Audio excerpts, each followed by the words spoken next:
कसं आहे भावानो, काश्मीर आणि काश्मीरमध्ये ती पण ही इंडियन आर्मी. भावानो, बांधायला नुसते आर्मीचं जवान फिरत असते ती पण AK-47 घेऊन आणि हे गाड्यात नबी. आणि त्यातल्या त्यात हे सोनमार्ग आणि हा बर्फ ग्लेशियर. वा भावानो, जन्नत. भावानो, आपण चाललेलो आहे श्रीनगरला. श्रीनगर इथून 90 किलोमीटर. आजचा प्लॅन आहे सोनमार्गपर्यंत पोहोचायचा. तर बघूया, हातची राईड आहे मोजून 157 किलोमीटर. पण वाटेत जाताना आम्हाला ऑक्सिजन सिलेंडर वगैरे घ्यायचे आहे, बऱ्याचशा गोष्टी घ्यायच्या आहेत ज्या की गरजेच्या आहेत.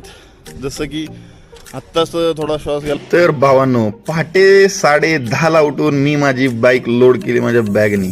आणि बॅग परफेक्ट बांधून घ्यावे लागतात, कारण की आता चालू झालं होतं काश्मीरमध्ये कधीही पाऊस पडू शकतं, कधीही वातावरण चेंज होऊ शकतं. सकाळी कडक ऊन होतं, त्यावेळेसच सगळ्या बॅग मी व्यवस्थित बांधून घेतल्या. सगळं रेन कव्हर वगैरे टाकलं, गंजी कॉडनं त्यांना परफेक्ट असं बांधून घेतलं की जेणेकरून मला पुढे प्रॉब्लेम होणार. भावानं, सकाळी सुंदर अशी काश्मीरची दृश्य बघत मी मस्त असं ड्राईव्हला चालू केलं. बघतोय तर काय, एका पिलर मागे एक इंडियन आर्मीचा जवान असा काय लपून बसला होता की जसं काय आम्ही दुश्मन आहे तो नेम लावून बसलाय. भावानो, एक खासियत आहे काश्मीरची, तुम्ही गेला ना आपले इंडियन आर्मीचे जवान चौकात बघायला भेटतील, ती पण गन घेऊन. आणि मी एक बघितलो काय, ब्लॅक कमांडो चौकात हो भावानो, चेष्टाच नाही. एक जरी दिसला तरी की डायरेक्ट गोळ्या. आणि तिथे लिहिलंय, कोणी न काही केल्यास डायरेक्ट गोळी घालण्यात येईल म्हणून लिहिलेलं आहे भावानो. आणि त्यात ही ट्रकवाली मरणाची दमत होती. काश्मीरमध्ये ट्रकवाली एवढी खतरनाक आहे, ती शॉर्ट ट्रक आणि कधी आडवी येतील काही सांगता येत नाही. आणि त्यातल्यात पण भावानो, मी वेळ काढत मस्त असं ड्राईव्ह चालू केलं होतं, कारण की नजारा बघण्यासारखा. राईड नुसतीच चालू केली होती की भावानं भुका लागल्या होत्या. भुका लागल्या म्हणून म्हटलं ही पिवळं कलिंगड खायचं. आणि ते कलिंगडवाल्याला मी विचारलं, ही कलिंगड येतं कुठनं? तर ती ज्ञान गेलेलं मला म्हटलं हिंदुस्तान से आता आहे. मग त्याला म्हटलं तू राहतो कुठं? ते म्हटलं हम काश्मीर में रहते हैं और तुम हिंदुस्तान से आते हो.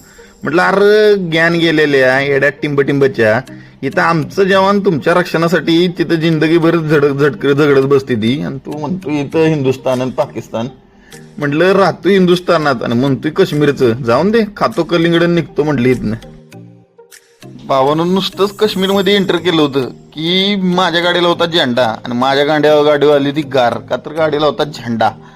झेंडा बघून प्रत्येक जण नुसता गाडीकडे बघत होता. म्हटलं आज हाय आपला नंबर, लावती ते आज नंबर आपल्याला फोटवात. मग त्यातल्या त्यात वाट काढत पहिलं श्रीनगर क्रॉस केलं आणि नजारा बघत बसलो. नजारा असा की भावानं पैसे फिटला अख्ख्या ट्रिपचं. कारण की आम्ही चाललो होतो सोनमार्गच्या दिशेनं. हे घाट आणि डोंगरावर छोटा नुसताच बर्फ दिसायला चालू झाला होता. आणि बघतोय तर तेवढ्यात पाऊस चालू झाला. म्हटलं आता लागला, उठला बाजार म्हटलं आपला. मग काय, गेला की पाऊस भावानो. आणि आम्ही पोचलो सोनमार्गमध्ये. कसा आहे नजारा. त्या घोडवाल्याला म्हटलं किती पैसे घेणार? म्हटलं 500 रुपये घेणार आणि ग्लिशर फिरवून आणणार. त्याला म्हटलं मी इथनंच घरी जातो माझी फाटल्या थंडीनं. तर भावानं भेटू दुसऱ्या भागात नवीन.